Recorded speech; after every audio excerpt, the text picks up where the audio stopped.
నకిలీ మద్యం వ్యవహారంకి సంబంధించి వీళ్ళేం చెప్తున్నారంటే, జయచంద్రారెడ్డి అనే వ్యక్తి ఎవరైతే ఉన్నారో, తంబాళపల్లికి సంబంధించిన వ్యక్తి, పెద్దిరెడ్డి మనిషి ఆయన అని చెప్పి మాట్లాడుతున్నారు.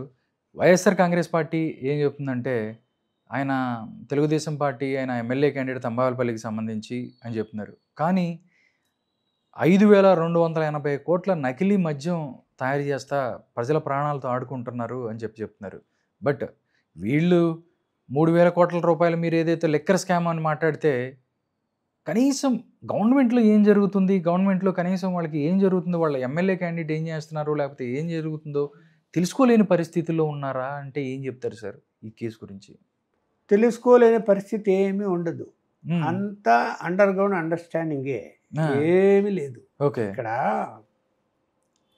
గత ప్రభుత్వంలో ప్రభుత్వాన్ని దుకాణాలు నడిపించారు. హ్మ్. అనేక కొత్త పేర్లతో, బ్రాండ్లతో మద్యం సరఫరా అయింది. హ్మ్. మద్యం ఉత్పత్తిదారులు తయారు చేసినటువంటి కంపెనీలు ఏదైతే మీరు ఐడెంటిఫై చేసి టెండర్లు పిలిచి వాటి ద్వారా కొనుగోలు చేస్తున్నారో, వాటి దగ్గర నుంచి కాకుండా హ్మ్. అదే బ్రాండ్లతో లోకల్గా అక్కడక్కడ తయారు చేసి వాటిని కూడా సరఫరా చేసి విక్రయించారా లేదా చెప్పమని చూద్దాం. విక్రయించారు. ఆ విక్రయించిన డబ్బే బ్లాక్ మనీగా వెళ్ళిపోయింది. హ్మ్. ఇవాళ అదే కేసు నడుస్తుంది. అవును. నీకు అది నడుస్తూ ఉన్నప్పుడు అప్పటి ప్రభుత్వంలో ఇప్పుడు ఈ మద్యం కంపెనీ నుంచి ఇక్కడికి హ్మ్. అక్కడ ప్రొడక్షన్ ఎంత అయింది, ఆ ప్రొడక్షన్లో ఇక్కడ తీసుకొచ్చారు, ఎంత అమ్మారు, లెక్కలు ఉన్నాయి కదా. హ్మ్. వాడు ప్రొడక్షన్ చేసేటప్పుడు కంపెనీ వాడు హ్మ్. రా మెటీరియల్ ఎంత వచ్చింది, వానికి పవర్ ఎంత వాడాడు, కన్సంప్షన్ ఎంత జరిగింది? ఇవన్నీ లెక్కలు వేసినప్పుడు ఈ అమ్మకాల కంటే అక్కడ ప్రొడక్షన్ ఎక్కువ శాతం ఉంటుంది. హ్మ్. ఆ మధ్యలో అవన్నీ ఏమైపోయినట్టు కేసులు. దీనికి దానికి తేడా ఉంది. అందుకనే కంపెనీల మీద కూడా కేసు పెట్టారు. ఇప్పుడు ఓకే. కేసు నడుస్తున్నది. హ్మ్. అయితే ఓవరాల్గా ఏంటంటే ఇది పెద్ద మాఫియా. దీనికి అధికార పార్టీ ప్రతిపక్షం అంటూ ఏం ఉండదు. బిజినెస్ చేసుకోవాలని ప్రతి ఒక్కడు డబ్బు చేస్తాడు. సంపాదించుకోవాలి, ఈజీ మనీ, అందులో హ్మ్. చాలా ఈజీ మనీ. కాబట్టి ఏమైపోయింది, నీకు కుమ్మక్కు కార్ అనేటువంటి తెలుగుదేశం వాళ్ళు, వైఎస్ఆర్సీపీ వాళ్ళు కుమ్మక్కు కార్ అని చెప్పగలుగుతామా? అసలు అవుతారు. ఎందుకు అవరండి? అసలు సగం మంది తెలుగుదేశం గవర్నమెంట్‌లో వ్యాపారాలు చేస్తుంది, కాంట్రాక్టులు తీసుకుంది వైసీపీ వాళ్ళంట. అవును. ఆ! ఇప్పుడు అలాంటప్పుడు ఇప్పుడు ఇక్కడ పట్టుబడింది ఇది. హ్మ్. డెన్ తయారు చేసేది తంబాళపల్లిలో అక్కడ దొరికింది, గన్నవరంలో కూడా దొరికింది. ఇవన్నీ ఈ గవర్నమెంట్ వచ్చిన తర్వాత వాళ్ళు మొదలు పెట్టారా అవి? అంతకుముందు గవర్నమెంట్లో కూడా అవి ఉన్నాయా? హ్మ్. ఎందుకు చెప్పడం లేదు? చెప్పాలి కదా. చెప్పాలి కదా. హ్మ్. నేనైతే చెప్తున్నాను, ఈ గవర్నమెంట్లోంచి ఉండవు అవి. అంత పెద్ద వ్యవస్థ అక్కడ ఉందంటే హ్మ్. ఆల్ ఆఫ్ సడన్గా ఆ వ్యవస్థ రాలేదు. ఒక 10 నెలల్లోనో సంవత్సరంలోనో పుట్టేది కాదు. కాదది. వాడు ఎప్పటి నుంచో చేస్తుంటారు అవన్నీ. హ్మ్.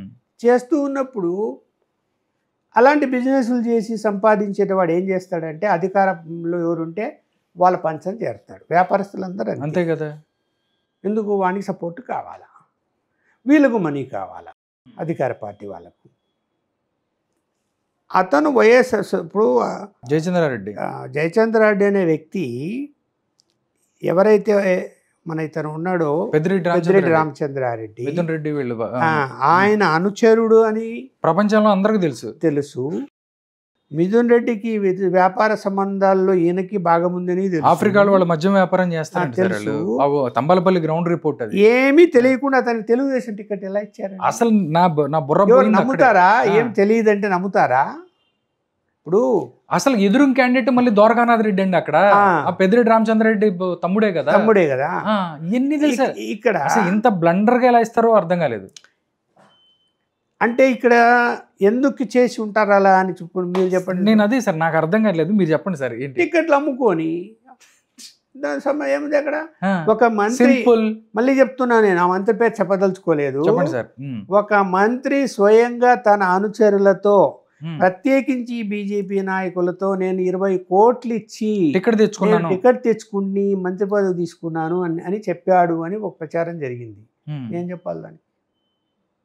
ఏం చెప్పాలి చెప్పండి. మళ్ళీ ఆయన తెలుగుదేశం పార్టీ కాదు, వేరే పార్టీ నుంచి వచ్చాడు. ఏం చెప్పాలి చెప్పండి? అది నిజమా అబద్ధం ఏం చెప్పగలుగుతాం మనం నిరూపించగలుగుతామా? నిరూపించలేం కదా. కానీ రూమర్ అయితే నడిచింది కదా. అంటే ఇక్కడ రాజకీయాల్లో నేను ఒక్క తెలుగుదేశాన్ని తప్పుపట్టదలుచుకోలేదు.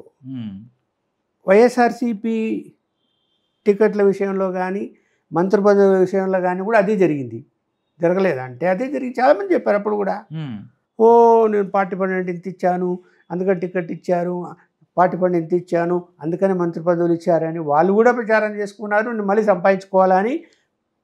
ఒక ఎమ్మెల్యే అయితే ఓపెన్గా నేను ఇంత ఖర్చు పెట్టాను, నేను అది సంపాదించుకుంటున్నాను అని చెప్పిన వీడియోలు కూడా ఉన్నాయి యూట్యూబ్లో. ఎవరు? వైఎస్ఆర్సీపీ టైంలో వాళ్ళే చెప్పారు. ఇచ్చాను, నేను సంపాదించుకోవాలి కదా. అంటే ఏమిటంటే ఓవరాల్గా మొత్తగా ఈజీగా మనీ వచ్చేటువంటిది లిక్కర్ మాఫియా, ఇసుక ఒకటి, తర్వాత గంజాయి, మత్తు పదార్థాలు, తర్వాత ఎర్రచందనం. వీటిని ఎవరైనా ఏ ప్రభుత్వం అధికారంలోకి వచ్చినా, కాంగ్రెస్ కానీ తెలుగుదేశం కానీ వైఎస్ఆర్సీపీ కానీ కంట్రోల్ చేశారా? నేను అప్పటి నుంచి 45 సంవత్సరాలుగా నేను మా చిన్నప్పుడు చదువుకునేటప్పుడు కూడా మా ఊర్లో దొంగ సారాయి అమ్మేవాళ్ళు. మా విలేజ్లో ఇప్పుడు కూడా ఉంది, అది అమ్మేవాళ్ళు. అలాగే తయారు చేసేవాళ్ళు మా ఊర్లోని ఊరు బయట సారాయి, దొంగ సారాయి తయారు చేసేవాళ్ళు. లిక్కర్ ఎందుకు తయారు చేయలేరు? రా మెటీరియల్ తెచ్చుకొని తయారు చేయడమే కదా. కాబట్టి ఇక్కడ అంటే అప్పుడు పూర్వకాలము ఎక్కువగా నాటు సారాయే తాగేవాళ్ళు. ఇప్పుడు అది లిక్కర్గా మారి అంటే ఫ్యాషన్ అయిపోయి సీసాలలో పోసుకొని తాగుతుంటే నాటు సారా లిక్కర్ అని కొత్త బ్రాండ్ పేరు పెట్టుకొని బయటకు వచ్చింది. ఇప్పుడు సొఫిస్టిక్ దాన్ని ఒక ఇదిగా చిత్రీకరించుకొని రకరకాల పేర్లతో తాగుతున్నారు. నాటు సారదైనా అదే మొత్తం, ఇదైనా అదే మొత్తం అని చెప్పేవాళ్ళు. మరి ఎప్పుడు కంట్రోల్ అయింది చెప్పండి? ఎవరు కంట్రోల్ చేసింది? ఏ ప్రభుత్వంలో?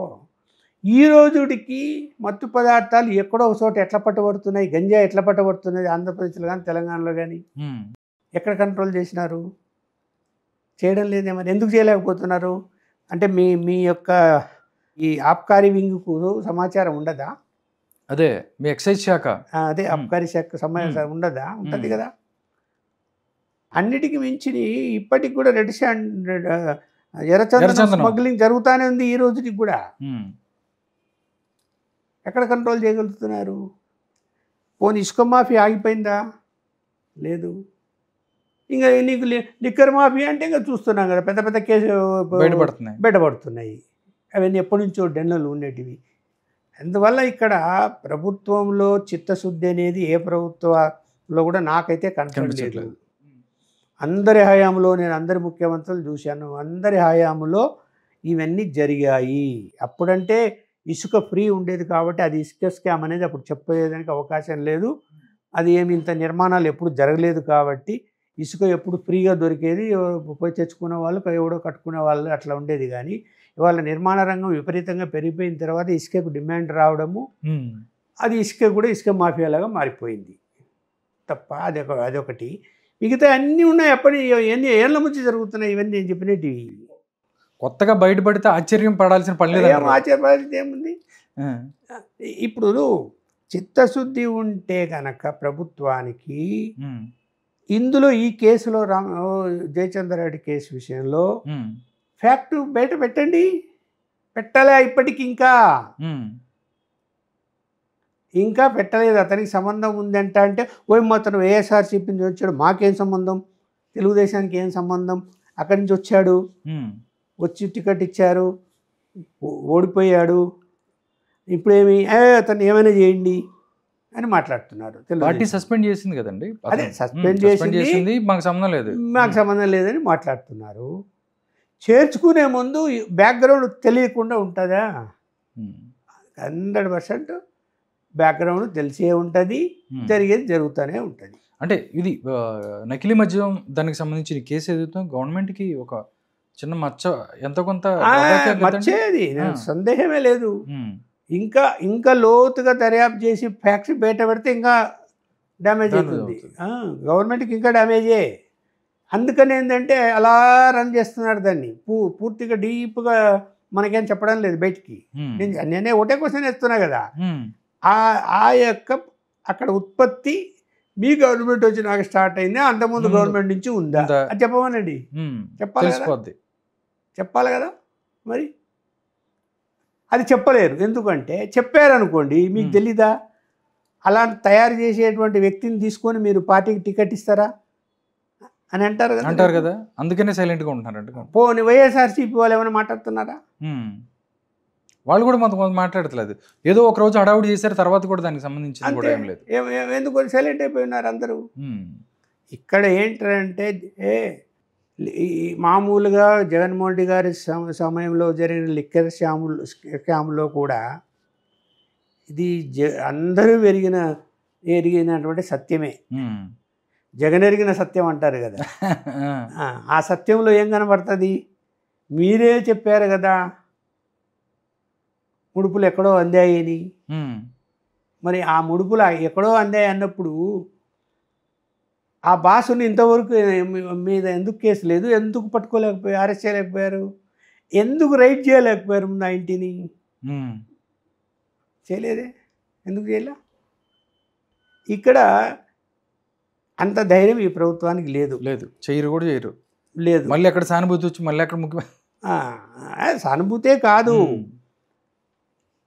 ఇక్కడ వ్యతిరేకత అన్నది కూడా పెరుగుతూ ఉన్నది. ప్రభుత్వ వ్యతిరేకత కూడా ఎందుకు పెరుగుతున్నది?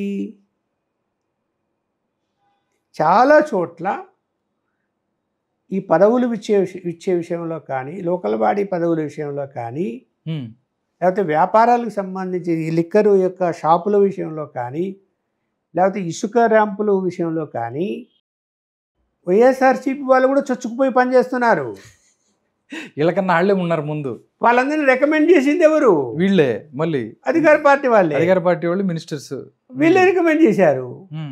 వీళ్ళే రికమెండ్ చేసినప్పుడు ఏం చెప్తారు? బయటికి ఏం చెప్పగలుగుతారు? ఇవన్నీ చెప్పండి. అందుకే మూసి పెట్టుకొని కూర్చున్నా.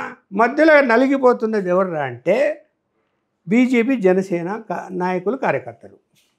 వాళ్ళ పనులు జరగటం లేదు, వాళ్ళని దగ్గరికి రానియటం లేదు.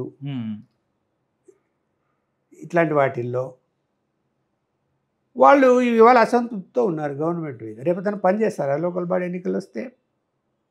అలాగే తెలుగుదేశంలో కూడా ఇప్పుడు కష్టపడి ఒక ఊర్లో ఆ కార్యకర్త ఎప్పటి నుంచో పార్టీలో ఉంటూ పనిచేసి ఉంటాడు. అయ్యా నేను ఈ వ్యాపారం చేసుకుంటాను, నేను మా ఊర్లో నేను ఈ లిక్కర్ షాపు పాట పాడుకుంటా టెండర్ వేస్తా అంటే వైఎస్ఆర్సీపీ వానికి సపోర్ట్ చేసి ఎమ్మెల్యే వానికి ఇప్పించాడు ఒక చోట.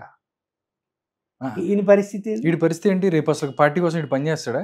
ఈయన పరిస్థితి ఏంది? 20-30 ఏళ్ళుగా పార్టీని నమ్ముకున్నాను, వాని పరిస్థితి ఏంది? డబ్బులు ఉన్నోడికి తీసుకెళ్ళి అది వ్యతిరేకత కాదా? రేపు పొద్దున పనిచేస్తాడు అక్కడ?